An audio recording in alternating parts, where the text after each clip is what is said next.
O't qobidagi toshlar 3 xil bo'ladi.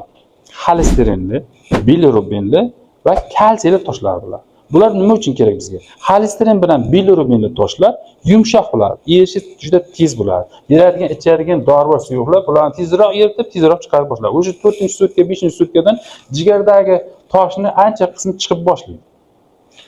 Kalsiyli og'ir, ya'ni qattiq toshlar esa saqlanib qoladi, keyinchalik tushadi. Bunga keyin to'xtalib o'tamiz.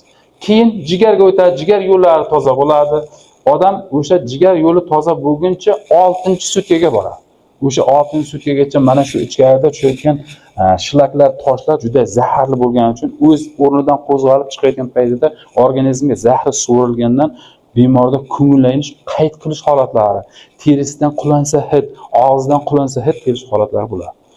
Chiqqan axlat juda qoramtir, yashirangda bo'lib, hidi juda o'tkir hidli bo'lib, o'ta zaharli bo'ladi. Shular chiqqandan keyin odam yengil tortadi. Jigar toza bo'lgandan keyin tozalash jarayoni buyrakka o'tadi.